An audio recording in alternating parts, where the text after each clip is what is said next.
मुझे जानते तो है ना सब। या इंट्रोडक्शन देना है? देखिए कि हर कैंडिडेट को ऐसा फील होता है कि आज नहीं हो रहा है, नहीं हो रहा है। वो जो एक टाइम आता है जब हम डिमोटिवेट हो जाते हैं कि हम बहुत थोड़ा पढ़ रहे हैं या हमसे तो हो ही नहीं रहा है। तो ऐसा सबके साथ होता है, मेरे साथ भी होता था।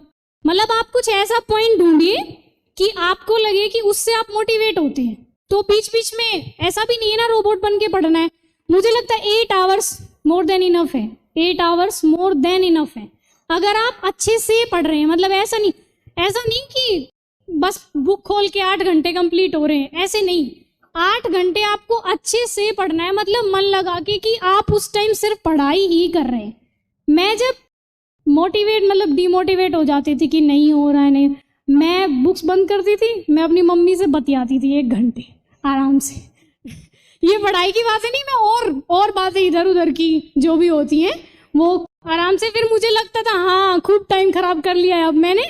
और फिर मुझे लगता था कि हाँ आपको ऐसा काम करना है जिससे आपको एनर्जी मिले, आपको लगे कि हाँ भाई अब पढ़ना है।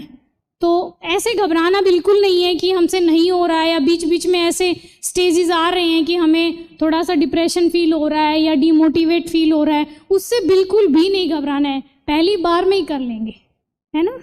हेलो, बोलिए। Good evening ma'am. Good evening ma'am, मैं ये पूछना चाहती हूँ कि प्री को लेके अंदर बहुत डर रहता है कि प्री नहीं निकलेगा तो मेन कहाँ से निकालेंगे।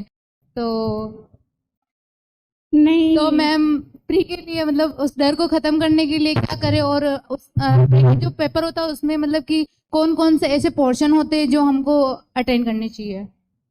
देखो अटेंड वाला तो मैंने बता दिया कि शुरू में जब आप एक बार थोड़ी स्पीड बढ़ाइएगा प्रीलिम्स में कि जल्दी आप क्वेश्चन पढ़ पा रहे हैं। तो मैं थोड़ी जल्दी पढ़ देती थी। तो जब आप पहली बार में क्वेश्चन देख रहे हैं तो उस टाइम आप वो सारे अटेंड करेंगे जो आपको एकदम अच्छे से आते, आपको लगता है कि हाँ भाई ये तो एकदम अच्छे से आते हैं, हम कर लेंगे। फिर जब आप दोबारा करेंगे, मैं क्या करती थी, जैसे जब अटेंड करती थी जो आ गए वो तो सीधा निशान लगा लिया, और जो मेरे को लगता था थोड़ा डाउट है, मैं करूंगी जरूर लेकिन थोड़ा डाउट है, उन पे मैं ऐसे सर्कल लगा देती थी, ताकि जब दोबारा मैं आऊँ गो थ्रू करूँ तो मुझे आसानी रहे कि हाँ ये वाला करना है अटेम्प्ट हर हाल में, बस ध्यान से देखना है। और जो बिल्कुल ही नहीं आता था वो एकदम लास्ट में, अगर आपके पास टाइम है, आपको लगे शायद क्वेश्चंस बहुत कम अटेम्प्ट हुए हैं, सिर्फ फिर करें। और एकदम डरना एकदम नहीं है प्रीलिम्स में, एकदम, मैं सच्ची बता रही हूँ। कोई कितना पढ़ के जा रहा है इस बात से कोई मैटर नहीं करता है कि आप कितना पढ़ के गए, आप उस टाइम कितना स्टेबल है, उस टाइम कितना स्टेबल है आपका माइंड। देखिए ऐसा तो है नहीं कोई बिना पढ़े जाएगा उसका प्रीलिम्स हो जाएगा, मैं ये बिल्कुल नहीं कह रही हूँ।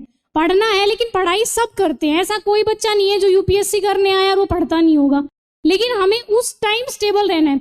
इस बार मेरा रिजल्ट है, उसके 5 दिन बाद प्रीलिम्स था, और रिजल्ट नहीं आया था तब तक वैसे पढ़ाई नहीं हुई कि रिजल्ट आएगा तभी देखें, और रिजल्ट आ गया उसके बाद 5 दिन तक तो यही रहा कि रिजल्ट आया। तो एकदम मैं बिना बुक खोले और ऐसे ही प्रीलिम्स देने गई थी और हो गया प्रीलिम्स, क्योंकि उस टाइम इतना कॉन्फिडेंस था और शायद पॉजिटिव एनर्जी थी, तो इसलिए शायद, और मुझे लगा लास्ट टाइम से बहुत अच्छा हुआ, इस बार शायद 100 क्रॉस कर जाए स्कोर।